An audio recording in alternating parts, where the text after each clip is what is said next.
Shock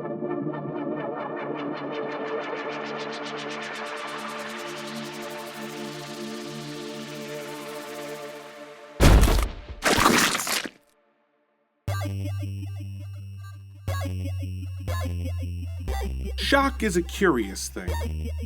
The memory of what just occurred dripped down Skulk's face along with the remains of his dear friend.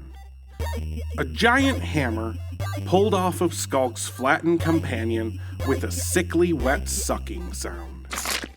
At the end of it was a round barrel chest at eye level with Skulk that was branded with confusing stars, symbols, and insignias. The regalia meant nothing to Skulk, but it seemed to terrify everyone else who saw them. Those who didn't end up smashed fell to their knees, heads bowed before the monster, shaking whenever the metal badges tinkled on his chest.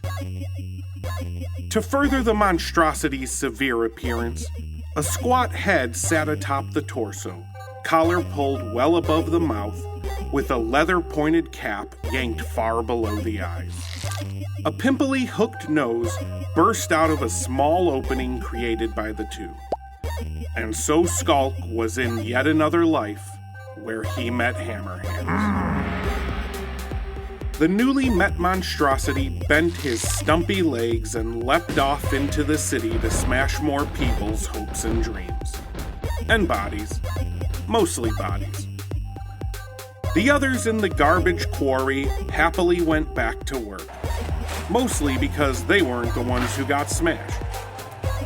In fact, most people didn't even have an opinion about Skulk's friend being crushed. They were unsurprised by it, uncaring about it, unconcerned with something outside of their own wants and needs. What kind of a world would allow such speedy and permanent judgment and then move on from it so quickly?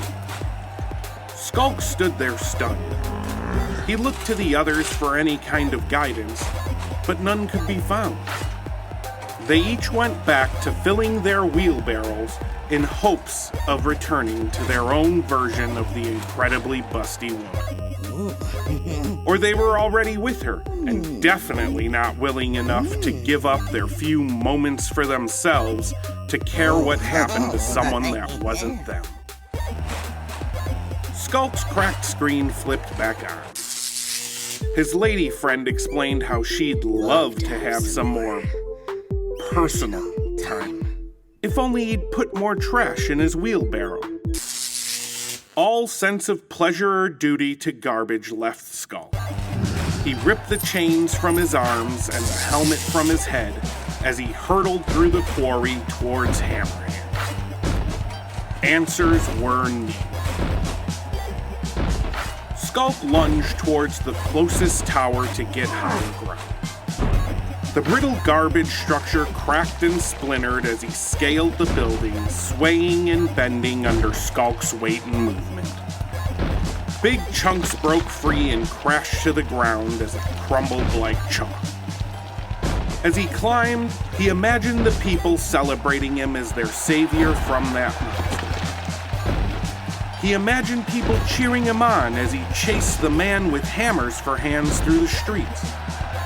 But when he reached the top of his crumbling spire, there were no cheers. People barely even paid attention to him. Everyone kept working towards their next 15s of sexual fantasy.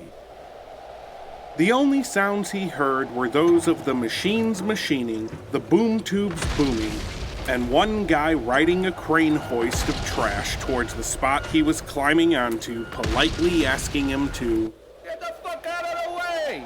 You're slowing me down here! Skulk moved on the other side of the tower, disappointed.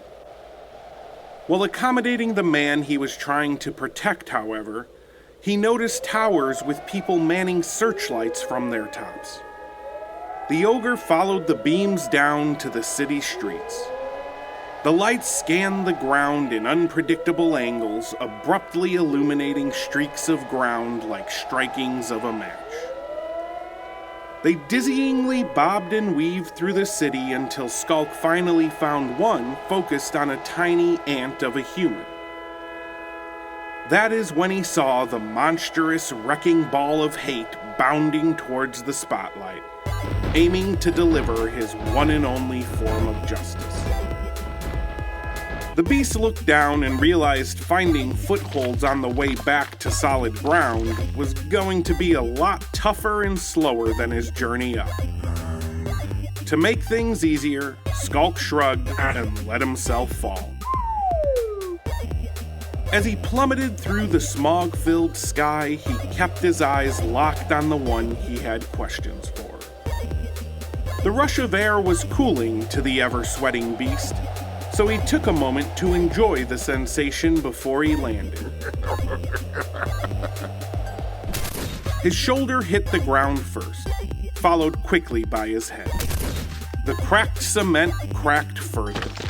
Skulk wasn't full of much brains and only needed a moment to gather his two thoughts back.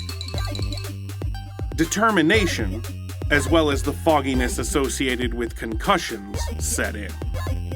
By the time the ogre rushed at Hammerhands, the monster was already unsticking his mallet from the ground and moving on to another soon-to-be lit-up corpse. Skulk ripped his way through the trash-filled streets as he chased the villain, following him from final judgment to final judgment. A woman taking an extra piece of mulch bars at the feeding station? Splat! A man catching his breath during his 10 minutes of hard labor? Splat! A group of teens laughing at the destruction? Splat, splat, splat!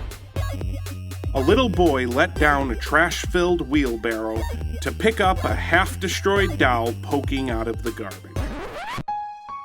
He lifted the doll out of the trash heap as Hammerhands landed directly in front of him. The boy innocently offered the doll to the monster. Splat! From around a trash heap came the boy's sister running to her flattened sibling with her hands up screaming. She quickly joined her brother. Splat! On to the next serving of justice.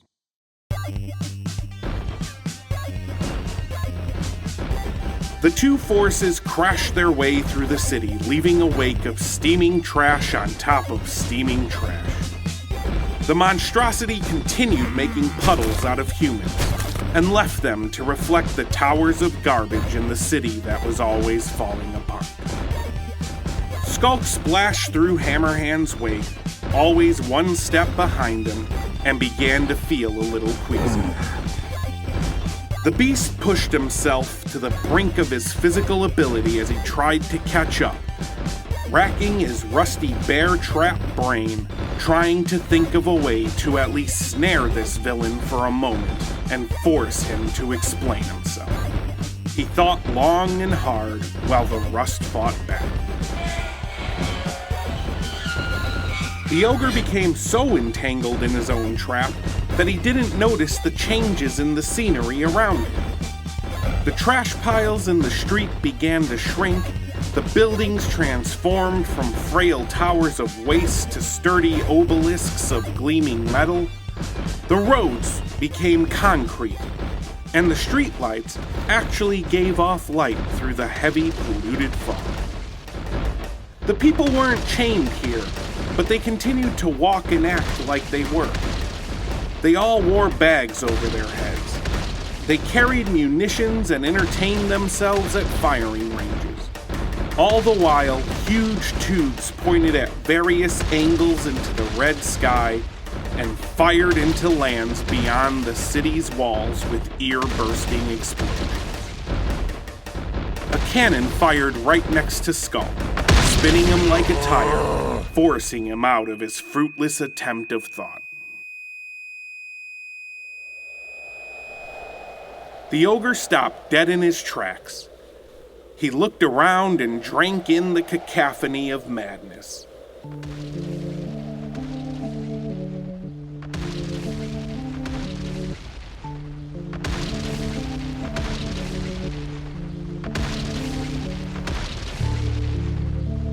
His eyes darted from cannon to cannon, while his ears rang from booms and bangs. Dizzied by this onslaught on his senses, and let's not forget the worsening concussion, Skulk slumped to the ground. The city wasn't being tormented by hate. It was hate, and it was constantly spreading it past its trash walls. Shaking his head, he gathered himself in time to see a bag-headed fellow tying a rope around Hammerhands' waist near a firing tube in a cul-de-sac of boom tubes. Skulk rose and charged, convinced he could bring an end to all this madness. But as Skulk neared, what seemed like a dead end became a pathway to the outside world. The tiny man opened a large hatch on one of the boom tubes and loaded in Hammerhands.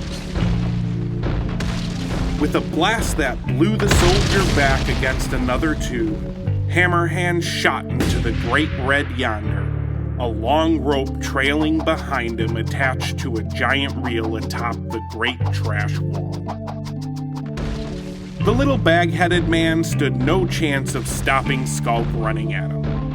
But God bless him, he tried. He waved his hands, he yelled as loud as he could, though no one could hear him over the blasts of the tubes. He even tried to step in front of the beast as he raced towards the rope buzzing out into the void of the outside world. This turned out to be a bad idea. The man smashed like a bug on Skulk's windshield as the ogre leapt up the wall and grabbed the rope. The rope ripped Skulk into the sky and dragged him through the heavy air. As he wiped the human remains from his chest, he took a look at the world from a whole new angle and said sorry to the human hamburger meat that was left on his dirtied gray clothes.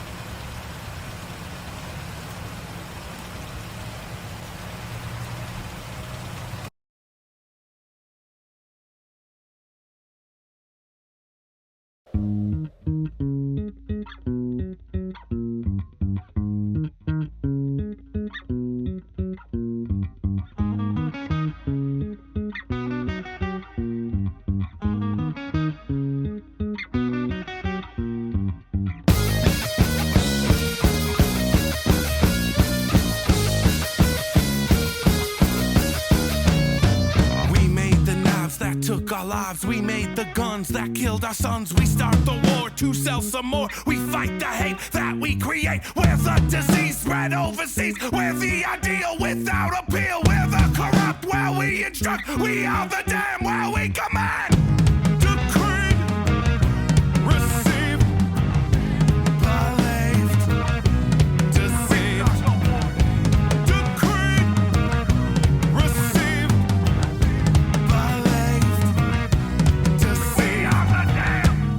the shit that we've done, all the lies that we've spun, all the lives that have succumbed, all so we could have our fun.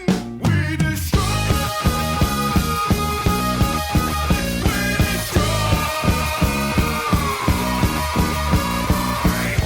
everything we love, everything we hate, everything we dismantle so we can taste. Everything we want, everything we need, everything that can, we will make fucking blade.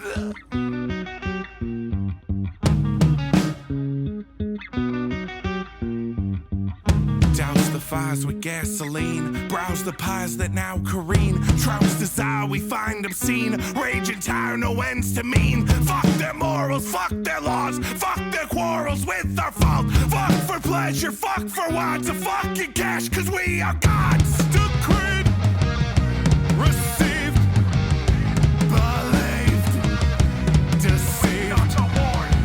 Decreed, received, believed, deceived.